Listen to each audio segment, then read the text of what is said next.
From Mamma Mia, welcome to The Spill, your daily pop culture fix. I'm Laura Brodnick. And I'm Ksenia Lukic. And coming up on the show today, Sydney Sweeney is in the headlines yet again, this time for her new movie, tanking disastrously at the box office. But there's a much bigger story here that we're going to get into. Plus, Meghan Markle has a shiny new job and a shiny new project coming out soon with Netflix. And of course, there's a whole bunch of drama surrounding that, so we're going to get into it. But first, a bit closer to home. Yes, I was about to say, a little bit closer to home, we've got some Golden Batch news, and it's kind of a little bit contentious because there have been some reports that Bear has ended up on a very popular Facebook group. Yes, and this is all happening in the last week, right? Like we're in the last week of the Golden Bachelor. I feel like it just started. I feel like I've been in a whirlwind romance watching this show. It's been quick and very emotional. I know, everybody loves it. You know, we're down to our final two ladies and everyone's very excited about it. But this latest bit of news is what really hooked me in. Now, there is a Facebook group called Sis, Is This Your Man? Okay, so I'm not in this Facebook group, but I know so many women who check it religiously, who participate in it, who are all about it. So it's got like a thriving community in Australia, yeah? I was talking to one of the girls in the office and she's like, it's been one of the most helpful dating assistants in my life because all I do is I find when I'm dating someone new, I just search their name in this group and then I can see if they're bad or not. Yeah. Apparently Bear has ended up in this group and I haven't seen it directly, but because this particular group is private, so you can't really get into it. But then on the comments of this, they were saying that Bear was a well-known Mossman player. So the shiny image is kind of getting a little and bit. Mossman being like a Richie area in Sydney, right? Yes. I wouldn't know, but that's what I hear on the streets. Yeah, so Bear's from the Northern Beaches, so this particular area is quite affluent. Yeah, so I'm interested that people are now picking up on this kind of player vibe. But that's very subjective. It can mean a lot of things. I'm not saying the ladies aren't telling the truth, but I'm just saying like it could be like, did he date multiple women in a year? Did he just have a bad experience? Like it's so kind of, we don't have any concrete evidence to sort of say anything against him. Yeah, but it is juicy, especially in the final week. It's so juicy. I don't want to be a male apologist. Yeah. I'll go on. Let's be a male apologist podcast. 100% not being a pick-me girl here, I swear. But if you lose your wife and then you start dating and you're a good-looking older guy and you're just dating a couple of women, and maybe you were being a bit of a player and a bit of an ass, it doesn't mean that you're an ass all the time. Yeah, I just think I would need a little bit more information to comment on this fully. Like I'd need to sit down with these women like over a glass of wine and they just literally tell me everything that happened. But we just don't have any information like that. But I also think like this is kind of how most reality TV shows go, is that we get presented with these people, both the contestant, like the lead person, we get their backstory, which is always very emotional. We get the backstories of all the contestants and they're all very emotional, but they're always presented to us as very like cookie cutter, wonderful people who have never done anything wrong. And there's just no human being that's like that. Absolutely not. No one is good or evil. We are a dichotomy of both things. But like human condition. But also he might be a dirty dog and maybe that will come out later and that'll be very dramatic. There were some rumours, obviously, that Sam, Armitage and him were dating and everyone was going nuts because when they got off their flight from South Africa, they were together and everyone's like, oh, where's the girl? Like, well, they're hiding her. Yeah, that's been interesting. I mean, that Sam, Armitage and Bear rumour started super early on. Very early. When they walked the red carpet, the Logies together. But I'm going to say I saw them up close and personal at the Logies and I've got to say I didn't really see anything unprofessional. You have to walk with the person that you're promoting the show. Like I wish this was more scandalous. That would be so much better for me. But they just did seem, I mean, obviously they were chatty, but like it's a long red carpet. You're waiting to go into interviews. They were then spotted together at multiple work events. But again, it's the host and the lead man and he has to be kept separate from all the female contestants. So there's literally no one else for him to be spotted with. And those photos getting off the plane, of coming back from the finale and that's all filmed and we won't know until this weekend which woman he picked, if indeed he picked anyone. But I think he will. He's not going to do it a honey badger. Yeah, I feel like he's picked someone for sure. And they were all like, they get off the plane together. It's like, well, yeah, if you look at the full shots, it's the whole crew getting off the plane together with them. But the photos are cropped in just to show Bear and Sam together to make it look like they're having a little rendezvous at a very public airport. And also saying that he looks downcast so that people think he picked no one. Yeah. And I was like, I defy anyone to get off a long haul flight and not look downcast. Yeah, that is the worst feeling in the world. Who's coming off a plane like with, ear to ear smiles? Like never. Even if you've been in business, you've still been on a plane, that's hell. You know that great smell that's been floating around the office at lunchtime? That would be the KFC everyone's been smashing at their desks during lunch. KFC is the ultimate treat yourself moment. The same way popcorn goes with watching a big blockbuster, popcorn chicken is the perfect bite-sized snack to go with binge-watching your favorite reality TV dramas. Consider this your green light for a delicious, convenient treat that'll hit just right for your next bit of me time. KFC FLG.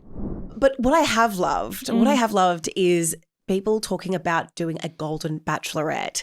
So people have loved this iteration of a series and using older people in this because it is more endearing. It feels like people don't want to be an Instagram influencer. It feels so much more real. So I asked some ladies around the office who they would want to be the Golden Bachelorette, and I got Sunny. Yeah, she's been a standout favourite. Kim. Yeah.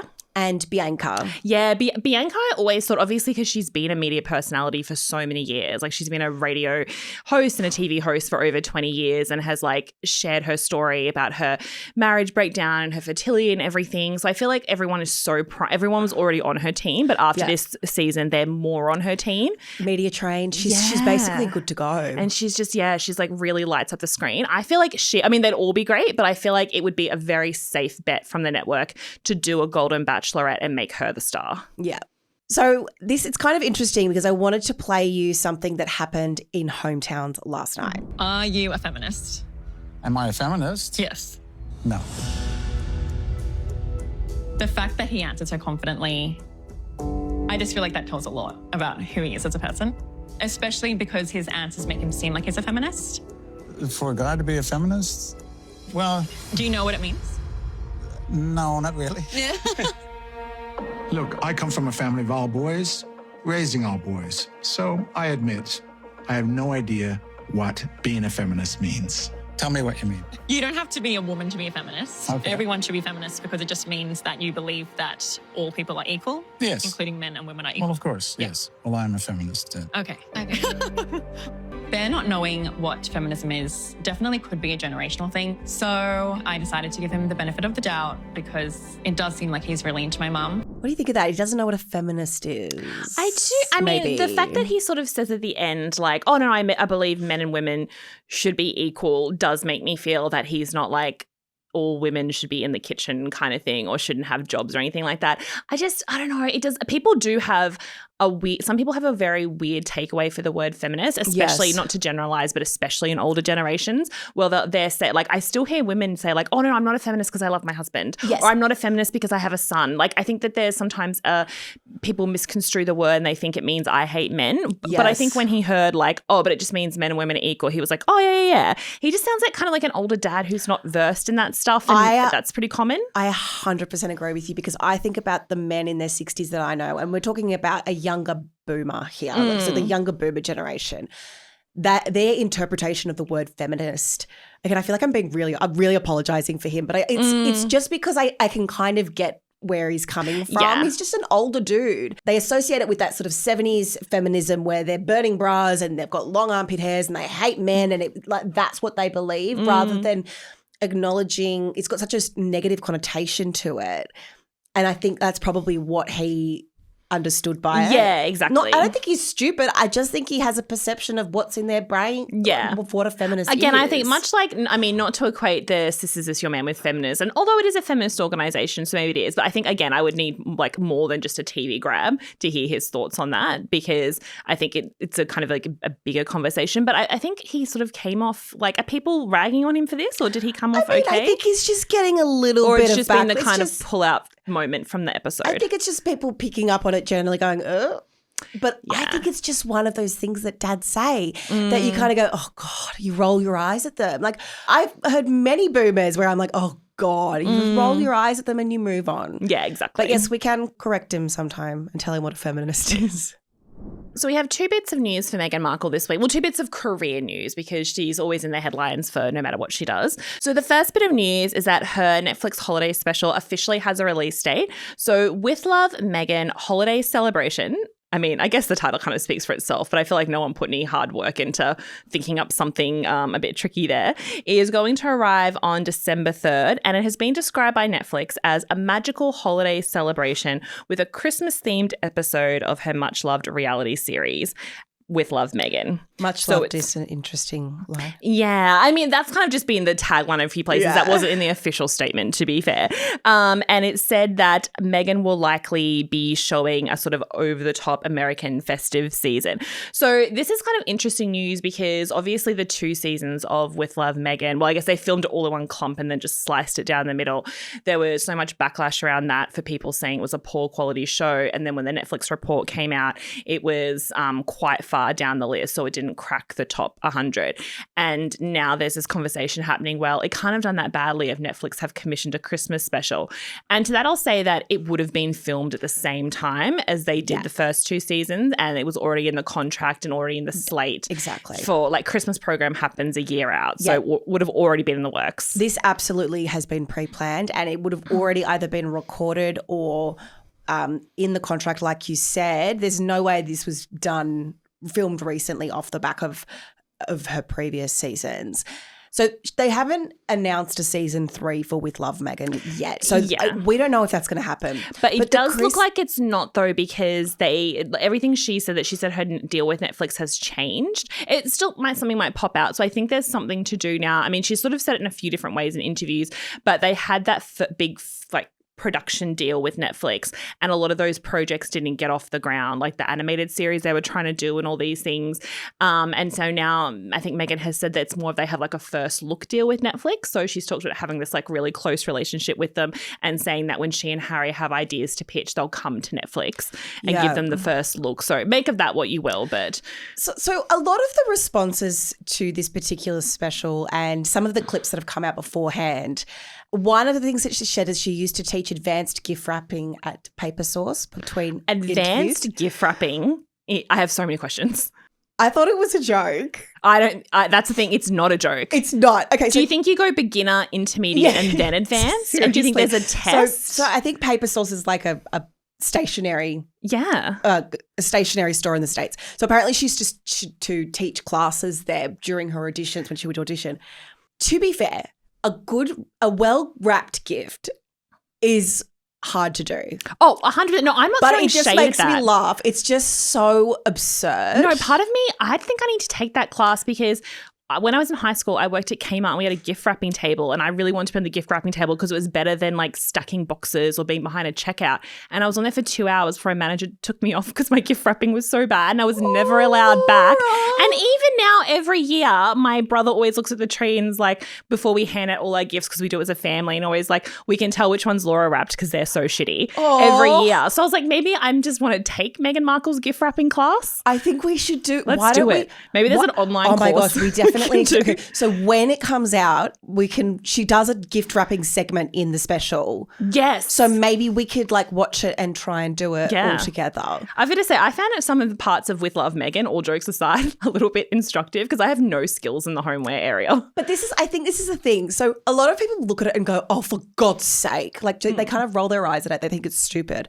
But there are some fun things in there. Like I love I Google gift wrapping things. Really? All the time on TikTok around Christmas. So last year, I figured out how to make like big bonbons out of Christmas paper. That sounds so hard. So if you want to wrap like something that's a bit rounder, like I did it with the kids' soft toys, like they bought them like little plushies. And so I rolled it up and then you cut some special way. I love this is a podcast. You guys should see what's happening. I'm trying to demonstrate here, but it's not working very well. Yeah. And then you make it into like a big bonbon and it's so cute. And that's what I did like I love doing it. So I can't believe in this episode we've become cheating mail apologists and Meghan Markle gift wrapping apologists. What's going on? Like that's the take. That's the stance we're going with. I know, seriously. The other one was that she has this spice mix that she sells on as ever. And apparently it's like a mulled spice kit, and she does a segment on it where she's pouring boiling water into a pot, puts the spice mix in, and people are like, oh, so it's just spiced water. And I was like, spiced water is tea. Is it? Tea is basically just spiced water. Oh, I hadn't dived into the semantics of that, but yes. Anyway, I think if you look, you can find a hateful thing to say there, but I'm just saying it might be a bit instructive. So she's got that career thing going on, and obviously we'll be tuning into the Meghan Markle Christmas special, a word I never thought I'd say. It's a holiday special, not a Christmas special. Holiday special, of course, because the holidays is a full season, not just a day. So she's also got another project in the works, and that is the fact that she is making her return to acting in the upcoming Amazon Studios film Close Personal Friends. Okay. Where she will play a small role, but a big role in a way because she is playing herself. I know, this is the thing. I saw this headline. I was like, oh, great. She's going back into acting. She's doing what she wants to do again. She's just playing herself in a cameo. But I think that's still I think that's the correct way for her to kind of dip her toe back in the acting water. If she came out as a lead of a show or something like that, it would just be a little off brand for what she's trying to do. Plus, she would get absolutely ripped apart. I think this is a fun way because she's playing herself. We don't know what the role will be, but it might be like a kind of, maybe it'll be a funny version of herself or a cutesy version, something. There'll be some sort of in-joke with the story. And so she was photographed on the set in California, and an insider of the film told People magazine, I love the covert information passing that's happening here, is that she introduced herself as Meghan. I was like, what is the woman supposed to say? They're like, she just came up and introduced herself as Meghan. Everyone was like, wow. It's just like, Are you serious? I mean, it is weird. I always think when I meet celebrities, I remember I sat down and at the Wicked press junket last year, and Ariana's like, oh, so nice to meet you. I'm Ariana. And Cynthia's like, and hello, I'm Cynthia. And I was like, yeah, of course. But also, what are you supposed to say? If you say, hi, it's me, you know who I am, then you look like a difficult, dramatic person. It's a humble way to do. It's what they should be doing. But, exactly. You expect them to go, "Hi, I'm Ariana Grande," not "I'm Ariana." Yeah, you expect them to do their full name. But then that would look worse. It's like when Brad Pitt was at the Oscars and he put a name tag at the Oscars mixer, and he put a name tag on that said Brad Pitt, and he got absolutely roasted. But I'm also like, it would have been worse. Now I'm apologizing for Brad Pitt. Jesus Christ, we're on fire today. But then, if he refused to wear the name tag, everyone would say Brad Pitt's a drama queen because he refused to wear a name tag. So there is no way to win. Poor celebrities. They have it so rough. I know. Anyway, that's really hard. Then the insider went on to say everything about her was very sweet and calm. She seemed genuinely excited to be on set. She was even joking that she felt a bit rusty, but it was obvious that she had rehearsed and that this was a very big deal for her to be back, and she was so great. And they kept going. She brought a warm energy to it. I'm like, we get it. She was nice. It's like they have to really hammer it down. She was super pleasant to be around. Okay, thou doth protest too much is what I'm saying to this. Calm down. This insider was just ready to do a full PR press release. This insider's been paid by Meghan and Harry. So Close Personal Friends is an upcoming movie. It's got a really good cast, actually. So this isn't just like a throwaway movie that's going to die on a streamer somewhere. It's Brie Larson, Lily Collins, Jack Quaid, Henry Golding, our fave. And it's about this couple who befriend a famous couple on a trip to Santa Barbara, and it's a whole kind of situation. So I guess because it's about a famous couple, Meghan Markle might be playing a friend of theirs because she's all about mixing with the celebrities now. But she won't be the celebrity couple though, because it's them. No, but I think she might be the friend of the celebrity couple in the movie, because it'll be showing the famous people they mix with, and she is being photographed at all these famous events at the moment, which brings us to the other reason she's in the news at the moment. And there is an even better segue there, because Close Personal Friends is the production company who are making this movie. It's owned by Jeff Bezos. Which leads us to the next thing that we're going to talk about, and that is Kris Jenner's 70th birthday. Yes, so Meghan and Harry have been in the headlines, again, a lot recently, but recently for being at Kris Jenner's big 70th birthday bash, which had a James Bond 007 theme because she was turning 70. And I feel like every celeb in Hollywood was there. The guest list of people going in was not just her favourite family, but obviously their old school friends, Paris Hilton was there, Meghan Markle and Harry, but also it was hosted by Jeff Bezos at his home. Yes, or at one of his many homes. His home, his mansion in Beverly Hills. They apparently had a bunch of noise complaints throughout the night. Oh yeah, the police kept getting called. kept coming because all the celebs were far too rowdy. My thought on that is how are you? Surely those grounds and it's a compound is so big that how are you getting noise complaints? Steven Spielberg's next door being like, guys, keep it down. Yeah, I'm surely all the famous neighbors were also invited, but also I guess someone had a vendetta. But yeah, police called multiple times was one of the big headlines that came out. So Harry and Meghan were actually at that Baby to Baby gala earlier on in the evening. This situation has really thrown me because I keep seeing Paris Hilton has, and I know this is a weird thing to be concerned about, but Paris Hilton was wearing this really statement dress, like sequined long gown, dripping in sparkles, a cape. And then there's photos of her at the Baby to Baby event, and then there's photos of her at Kris Jenner's birthday. And a lot of celebs went to both. Yes. If indeed like they were at the same event. I've heard sort of conflicting reports. But Paris Hilton's the only one who wore the same dress, and it's such a statement dress. Nothing wrong with that, but it just, I don't know. It was confusing when I saw the photos. Judging Paris Hilton for wearing the same outfit? I was confused with the reporting. I was like, what's happening here? Like, I expect these publications to get to the bottom of what's happening. Also weird that the Kardashians would have an event on the same night as the Baby to Baby gala, because they've traditionally always gone to that. It's a huge organization that every famous woman in Hollywood is really public about. Yeah. And Kim usually makes some of the biggest donations of the night, according to Mindy Kaling.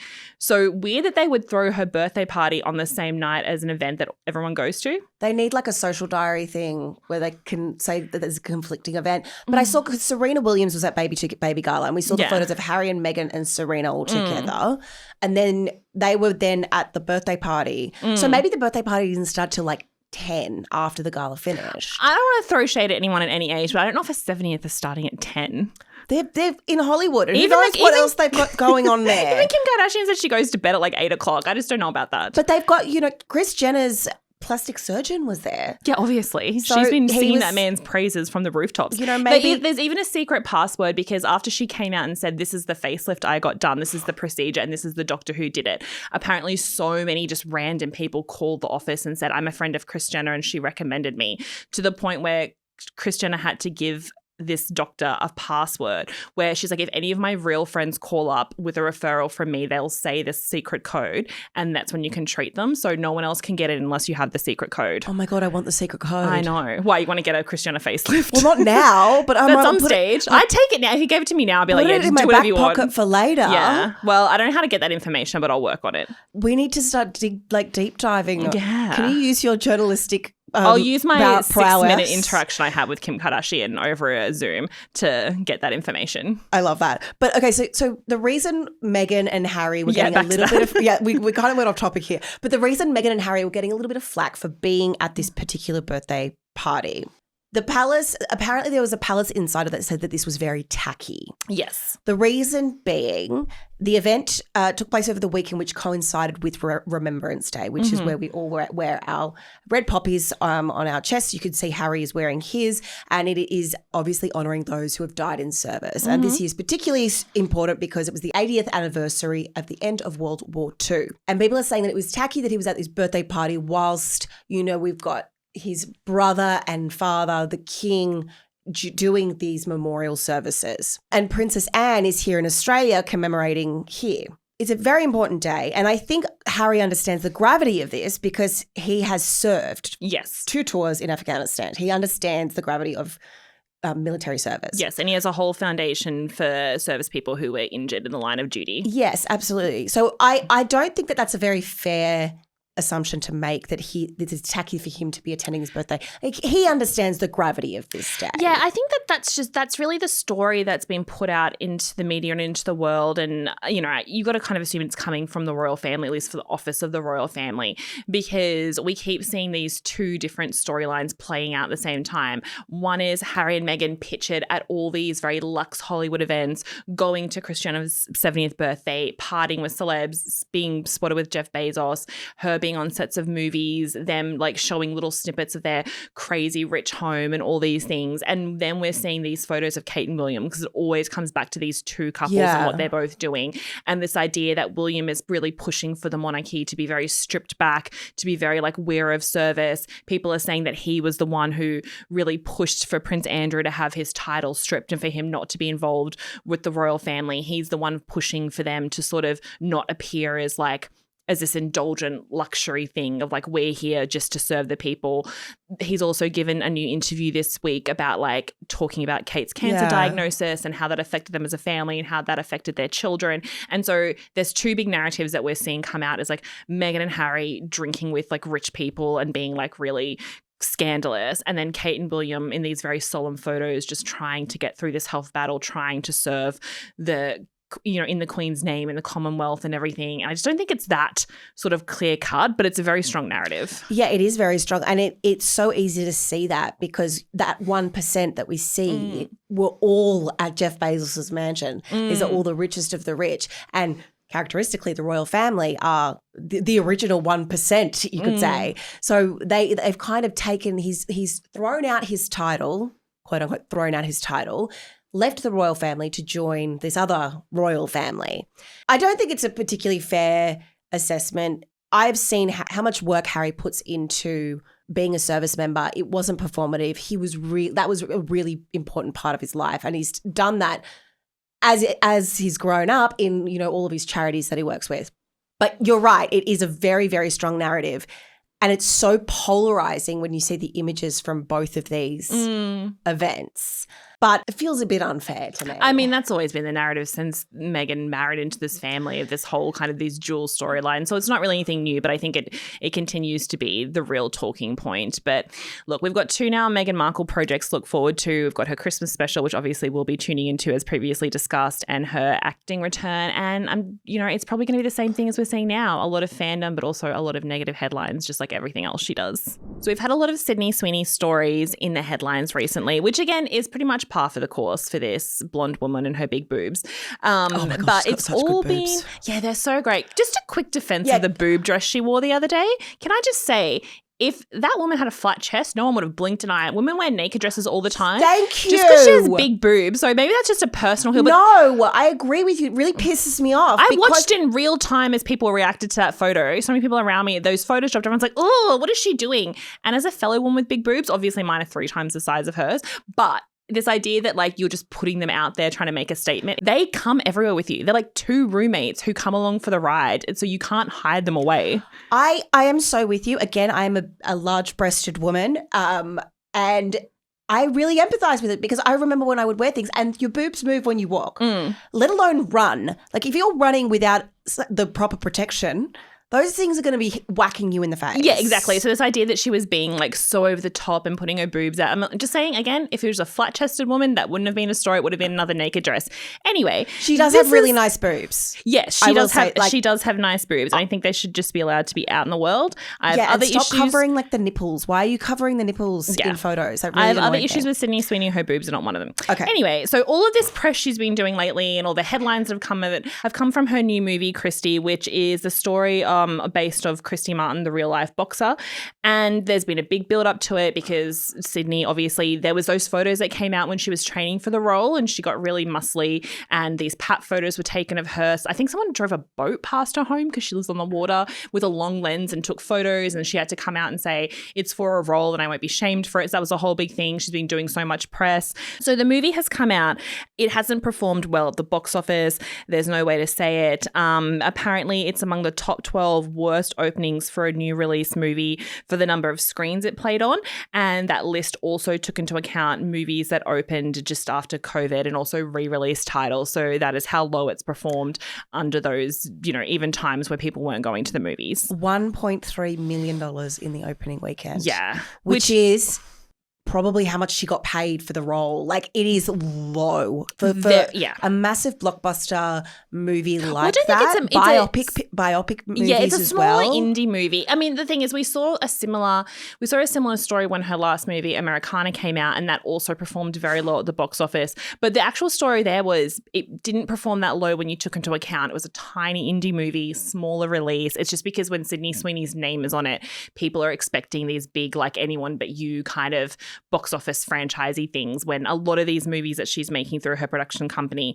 are quite small. But I think this was even lower than her company expected, to the point where she put out a statement on her socials where she very much defended the movie. So she had a whole big carousel of photos of behind the scenes shots from making it. And she said, I am so deeply proud of this movie. I am proud of this film and the story we told, and has been one of the greatest honors of my life. And she then wanted to talk about what the film stands for: survival, courage and hope. And also she said that they ran a campaign to help raise money and awareness for domestic violence while making the movie, because that's a huge part of Christy's story that they really devote a lot of time to in the movie. And she said that she's hoping that the work they've done could save lives.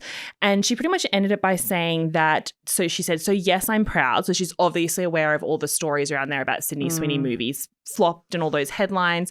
So she ended by saying, yes, I'm proud. Why? Because we don't always just make art for numbers. We make it for impact. And Christy has been the most impactful project of my life. I do appreciate that she's saying a lot about sort of domestic violence and really hearing that as part of a core of the story. I appreciate that she's doing that.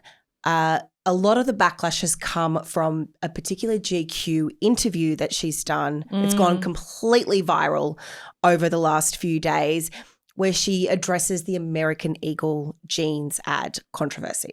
Before we get to that, I do want to quickly go into another quote from that article that I haven't seen pulled out. And it really ties back to this about the roles that she chooses and her sexuality. She says, I've always believed that I'm not here to tell people what to think. I'm just here to kind of open their eyes to different ideas. That's why I gravitate towards characters and stories that are complicated and are maybe morally questionable, and characters that are, on the page, hard to like, but then you find the humanity underneath them. There is something about that quote, because if you think about Cassie from Euphoria, not a very likable character, like her behaviour is very questionable in Euphoria. And then you look at some of the other things that she's done in her life, and this particular role that she's played, this Christy role where she had to gain, 10 kilos, 12 kilos or whatever it was. And, she's playing this boxer, this hardcore boxer. It's just a really interesting, I feel like we get a lot of insight into who she is as a person from that particular quote. But that's not the thing that people have taken out of this article. What they've taken out of it is her response to the American Eagle jeans ad. Yeah, which was I don't want to shit talk another journalist, but it was a real softball question. And the thing about Sydney Sweeney is that it's not even media training. It's media training in a way, but she just shuts down in interviews. And she just shuts down in a way where her whole face just kind of goes slack, and then there's this vacant stare behind her eyes. The Gen C stare. I don't even think it's that. It's something different completely, where she just mentally removes herself from the situation. And she knows that she has the power to do that, because she obviously needs press for her movies, but she is not as reliant on having these. She has these big talked about moments without having to sort of give a lot in interviews. And so she'll do an interview and she'll just shut down. She never gives an answer. If you watch the full clip, she'll just sit in silence for ages and kind of just look off into the distance. And she knows that there's going to be no repercussions for that, because people aren't going to stop interviewing her. They're not going to stop putting her in magazine covers or putting her in movies. And from that, she just gets more attention for her projects. She doesn't care about the social contract. Yeah. That social contract that we have with people you talk to every day. The way that she responds to this woman is is a complete blank stare. She looks so unbothered. Yeah. Because she knows at the end of the day, yes, there's a lot of negative headlines around her, but there's a lot of negative headlines around any woman who's in the, there's a lot of negative headlines around Jennifer Lawrence. People love her. Heaps of people love Meghan Markle. There's lots of negative headlines around her. That's just what people click on. But it's interesting because she knows at the end of the day, she's always the winner in a way. Because yes, she got a lot of flack for that American Eagle ad, but those jeans sold out. Yeah. They sold out through every store online. And there was a huge, for everyone who was calling her out for how problematic that was, there were louder voices saying that they loved her for it. And so at the end of the day, she comes out a winner. And again, even with this movie tanking at the box office, she'll have other movies that come out that make a lot of money. There's been talk that she did this movie to try and get an Oscar, which I do believe is a little bit true. I believe that the Oscar campaign has been seeded. I don't know with how it's performed and what the critics have said if it will take off, but she's definitely gunning for an Oscar. Yeah. Is what I'm seeing. She's very business-minded, I think, in that way, because she did Madam Web, which was a huge flop and a critical flop, but she sees that as a win. And she's so not calculated, she's just very business-minded in this way that she sees that as a win because she did that movie and then she went to the same production company while filming the movie to get Immaculate Maid, which is a project that she had wanted to make for a long time, and leveraged her performance in Madam Web to get the studio to make the movie she wanted. So at the end of the day, she was getting roasted for the Madam Web reviews and how bad that was. But you just look at her face and she's just smiling because she won, because she got a movie made. Yeah. And it was critically acclaimed. So it always seems like she's on the downfall, but she's always on the uptake with everything she does. She is definitely got a very thick skin. I don't know how she takes all of that, because she's getting a lot of flack for this. I just found it really, really fascinating that this particular thing has had some responses from celebrities as well. So Amy Lee Wood, who was also in White Lotus, different seasons, but they were both in White Lotus. Amy Lee Wood responded to the video with a vomiting emoji. That's the correct response. I feel like Amy Lee Wood probably didn't think that that was going to be shared as much as it was and wouldn't go on to make headlines. But I do think that was the correct response for that kind of very weak answer to a huge question. I thought it was a massive cop-out. Oh, yeah. It was so, all you have to do is say, that wasn't my intention. That's not the way that I feel. Yeah, but I also just think she just doesn't feel that way. It's interesting because I've seen a lot of comments recently around like how Sydney Sweeney is not someone who is meant to be famous. Like there's that tweet going viral and it's on Threads and stuff where someone's like, we shouldn't be exposed to Sydney Sweeney in this way. She's someone who's meant to be like the prettiest waitress at the Waffle House or the prettiest girl who peaked in high school or something. Like they're just saying that she's kind of just meant to be like, she's just a small town girl with like weird beliefs who's been exposed to the world. I don't completely believe that, because I actually think she's the perfect kind of person to be famous, because she is able to just shut down when there's criticism and it doesn't feel like it affects her and it just washes off her back. And I mean, that's from everything we've seen from her. Obviously, we don't know for sure, but she seems like the kind of person who is the perfect person to be famous, because she's not crumpling under the weight of expectation and criticism. She's just like, well, I made my movie and I'm going to make another one, and now I'm going to like be on my hit TV show and I'm just going to keep going and it's fine. And I'm going to kiss my new boyfriend on a rock in Central Park, wherever. Did you see those photos? No. Okay, first of all, can I just say, when I'm wrong, I'm wrong. Because when it came out that she was potentially dating Scooter Braun. That's right, we talked about this. I was like, guys, she's not dating Scooter Braun.